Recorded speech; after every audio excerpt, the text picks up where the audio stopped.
sont plusieurs à avoir des rêves. Mais la réalisation de ces rêves est ce qui paraît difficile. Celui qui veut réussir, c'est celui qui ose défier l'impossible. C'est un aigle qui sait voir loin, il ne se dissuade pas suite aux critiques des gens. C'est celui qui avance même quand il a peur. C'est celui qui ose mettre les pieds là où d'autres n'ont pas pu. Tu sais, quand tu essaieras d'être différent, ils te pointeront du doigt. Ils te diront que tu n'y arriveras pas, que c'est impossible pour toi, que tu n'as pas de potentiel. Ils jugeront ton apparence. Pour eux, ils te connaissent mieux que toi. Il est temps pour toi de créer ta propre histoire. Il est temps pour toi de commencer une nouvelle chose. T'as assez longtemps traîné par terre. Relève-toi, avance, ne regarde pas derrière. Reste toi-même et donne le meilleur de toi. On n'a pas tous le même potentiel, mais il est vraiment nécessaire d'ajouter le travail à son potentiel. Aussi très important d'ajouter la détermination et la discipline à son travail. C'est ce qui va te rendre meilleur. Youssoupha a dit, si tu ne peux pas faire de grandes choses, fais des petites choses avec grandeur. Les gens trop lâches face à leurs rêves et du choix de réaliser les tiens. Et aussi, il y a un sage à ajouter. Celui qui ne se crée pas son propre histoire se retrouvera sûrement dans l'histoire des nôtres. Il y a bien des gens qui sont passés par ton histoire.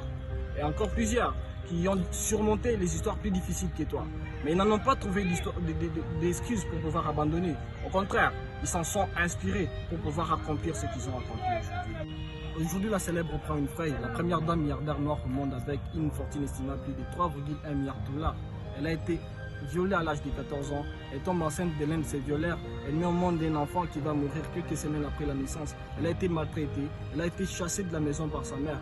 Elle a été abandonnée. Mais elle n'a pas trouvé d'excuses pour pouvoir abandonner. Au contraire, elle s'en est inspirée pour pouvoir accomplir ce qu'elle a accompli. Elle a fait preuve du courage. Elle a fait preuve de la volonté sans faille.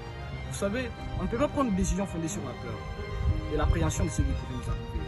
Il est aisé de s'accrocher à ses propres idées préconçues et ainsi on se sent rassuré par sa propre ignorance. T'inquiète pas pour les regards des gens, car ils auront toujours quoi dire sur toi. Arrêtez pas seulement de croire en vous-même et en ce que vous pouvez accomplir qu'à cause de ce que disent les gens sur vous. L'état d'esprit est de continuer et à la fin si vous échouez, c'est précisé. Mais une chose est sûre, vous pouvez toujours devenir meilleur. Et une chose encore, n'oubliez pas que votre entourage détermine qui vous êtes. Votre entourage a de l'impact sur vous. Votre entourage a le pouvoir de vous relever et même de vous détruire. Entoure-toi des bons si tu veux aller loin. Les gens toxiques dans ton entourage se rencontrent des freins dans tout ce que tu vas entreprendre. Peu importe comment. L'âge qui dit, dis-moi qui tu fréquentes, je te dirai qui tu es. Crois en tes rêves, ils connaissent les chemins. Crois en toi, ils se réaliseront sûrement. Crois en Dieu, car c'est Dieu qui donne, sinon c'est impossible. Si tu n'es pas encore abonné, abonne-toi, like, laisse un commentaire, ça vous sera pour m'encourager. Partage la vidéo et n'oublie pas, on a encore beaucoup plus de choses à se raconter. Je compte sur toi pour ne pas abandonner. Merci.